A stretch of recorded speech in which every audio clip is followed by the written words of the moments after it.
جہنمی عورتوں کی پہچان۔ رات کے وقت اپنے شوہر کو یہ دو جملے بولنے والی عورتیں پکی جہنم میں جائیں گی۔ بسم اللہ الرحمن الرحیم۔ اسلام کی آمد عورت کے لیے غلامی، ذلت اور ظلم و استحصال کے بندنوں سے آزادی کا پیغام تھی۔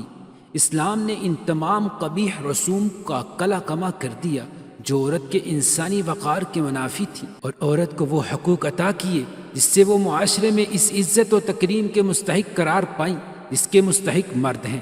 اللہ تعالیٰ نے تخلیق کے درجے میں عورت کو مرد کے ساتھ ایک ہی مرتبہ میں رکھا ہے، اسی طرح انسانیت کی تکوین میں عورت مرد کے ساتھ ایک ہی مرتبے میں ہے۔ ارشاد باری تعالیٰ ہے، اے لوگو اپنے رب سے ڈرو جس نے تمہیں ایک جان سے پیدا فرمایا، پھر اسی سے اس کا جوڑ پیدا فرمایا، پھر ان دونوں میں سے بکثرت مردوں اور عورتوں کی تخلیق کو پھیلا دیا۔ نمبر 1، عورت پر سے دائمی معصیت کی لعنت ہٹا دی گئی اور اس پر سے ذلت کا داغ دور کر دیا گیا کہ عورت اور مرد دونوں کو شیطان نے وسوسہ ڈالا تھا، جس کے نتیجے میں وہ جنت سے اخراج کے مستحق ہوئے تھے، جبکہ عیسائی روایات کے مطابق شیطان نے حضرت حوا علیہ السلام کو بہکا دیا اور یوں حضرت حوا علیہ السلام حضرت آدم علیہ السلام کے بھی جنت سے اخراج کا سبب بنی۔ قرآن حکیم میں اس باطل نظریے کا رد کرتے ہوئے فرماتے ہیں، پھر شیطان نے انہیں اس جگہ سے بلا دیا اور انہیں اس راحت کے مقام سے جہاں وہ تھے الگ کر دیا۔ عورت کو زندہ زمین میں گاڑے جانے سے خلاصی ملی، یہ وہ بری رسم تھی جو احترام انسانیت کے منافی تھی۔ اسلام عورت کے لیے تربیت اور نفقہ کے حق کو ضامن بنا کر اسے روٹی، کپڑا، مکان، تعلیم اور علاج کی سہولت ولی الامر کی طرف سے ملے گی۔ عورت کی تذلیل کرنے والے زمانہ جاہلیت کے قدیم نکاح جو در حقیقت زنا تھے، اسلام نے ان سب کو باطل کر کے عورت کو عزت بخشی۔ عبداللہ بن عباس رضی اللہ عنہما بیان کرتے ہیں کہ رسول اللہ صلی اللہ علیہ وسلم نے فرمایا، مجھے آگ دکھائی گئی تو میں آج جیسا خوفناک منظر کبھی نہیں دیکھا، اور میں نے جہنم میں اکثریت عورتوں کی دیکھی۔ تو صحابہ رضی اللہ عنہم کہنے لگے، اے اللہ کے رسول صلی اللہ علیہ وسلم وہ کیوں؟ تو نبی کریم صلی اللہ علیہ وسلم نے فرمایا، اپنے کفر کی وجہ سے۔ تو آپ سے یہ کہا گیا، وہ اللہ تعالیٰ کے ساتھ کفر کرتی ہیں؟ تو نبی کریم صلی اللہ علیہ وسلم نے فرمایا، خامد اور احسان کی ناشکری کرتی ہیں۔ اگر آپ ان میں سے کسی کے ساتھ زندگی بھر احسان کرتے رہو تو پھر وہ آپ سے کوئی چیز دیکھ لے تو یہ کہتی ہیں کہ میں نے ساری زندگی تم سے کوئی خیر دیکھی ہی نہیں۔ ابو سعید خدری رضی اللہ تعالیٰ عنہ بیان کرتے ہیں کہ نبی کریم صلی اللہ علیہ وسلم عید الاضحیٰ یا عید الفطر کے دن عیدگاہ کی طرف نکلے تو عورتوں کے پاس سے گزرے تو فرمانے لگی، اے عورتوں کی جماعت، صدقہ و خیرات کیا کرو، بے شک مجھے دکھایا گیا ہے کہ تمہاری جہنم میں اکثریت ہے۔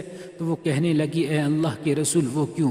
تو نبی کریم صلی اللہ علیہ وسلم نے فرمایا، تم گالی گلوچ بہت زیادہ کرتی ہو اور خامد کی نافرمانی کرتی ہو، میں نے دین اور عقل میں ناقص تم سے زیادہ کوئی نہیں دیکھا، تم میں سے کوئی ایک اچھے بھلے شخص کی عقل خراب کر دیتی ہیں۔ وہ کہنے لگی، اے اللہ کے رسول صلی اللہ علیہ وسلم تو ہمارا دین اور ہماری عقل میں نقص کیا ہے؟ نبی کریم صلی اللہ علیہ وسلم نے فرمایا، کیا عورت کی گواہی نصف مرد کے برابر نہیں؟ تو وہ کہنے لگی، کیوں نہیں؟ تو نبی کریم صلی اللہ علیہ وسلم نے فرمایا، تو یہ اس کی عقل کا نقصان ہے۔ کیا جب کسی کو حیض آئے تو وہ نماز اور روزہ نہیں چھوڑتی؟ تو وہ کہنے لگی، کیوں نہیں؟ تو نبی کریم صلی اللہ علیہ وسلم نے فرمایا، اس کے دین میں نقصان ہے۔ اس لیے تمام مسلمان خواتین پر ضروری ہے جو اس حدیث کو جانتی ہیں کہ ان کے معاملات بھی ان صحابیات کی طرح ہونے ضروری ہیں کہ جب ان کو اس کا علم ہوا تو انہوں نے خیر اور بھلائی کی جو کہ اللہ تعالیٰ کے حکم سے انہیں اس اکثریت سے دور لے جائے گی اور وہ جہنم میں داخلے سے بچ جائیں گی۔ تمام خواتین کو ہماری یہ نصیحت ہے کہ وہ اسلام کے شعائر اور فرائض پر عمل کریں اور خاص کر نماز پڑھیں اور ان اشیاء سے دور رہیں جو کہ اللہ تعالیٰ نے حرام کی ہیں، خاص کر اس شرک سے کہ جو عورتوں کے اندر مختلف صورتوں میں پھیلا دیا گیا ہے، مثلا اللہ تعالیٰ کے علاوہ دوسروں سے حاجات پوری کروانا اور جادوگروں اور نجومیوں کے پاس جانا۔ شریعت مطہرہ نے بیوی کو اپنے شوہر کی خوب اطاعت اور فرما برداری کا حکم دیا ہے۔ ارشاد نبوی ہے، بالفرض اگر میں کسی کو کسی کے سامنے سجدہ کرنے کا حکم دیتا تو بیوی سے کہتا کہ وہ اپنے شوہر کو سجدہ کرے۔ اسی اطاعت شعاری کا ایک نمونہ یہ ہے کہ جب شوہر بیوی کو اپنا طبی تقاضا پورا کرنے کے لیے بلائے تو تو بیوی انکار نہ کرے۔ اس سلسلے میں حدیث مبارکہ میں واضح تعلیمات موجود ہیں۔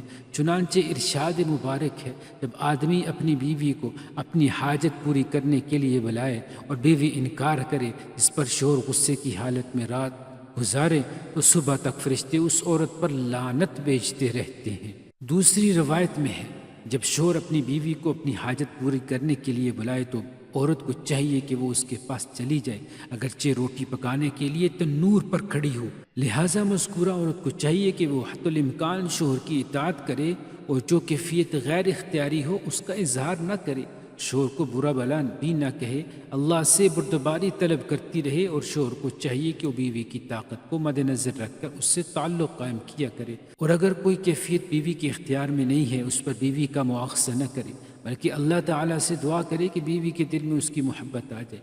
انشاءاللہ جلد موافقت ہو جائے گی۔ ہم اللہ تعالیٰ سے دعا گو ہیں کہ وہ ہمیں اور ہمارے سب بہن بھائیوں کو آگ سے دور رکھے اور ایسے قول و عمل کرنے کی توفیق عطا فرمائے کہ اللہ تعالیٰ کے قریب ہو جائے۔ تو محترم ناظرین، کومنٹ باکس میں اللہ تعالیٰ کے 99 ناموں میں سے ایک نام ضرور ٹائپ کریں۔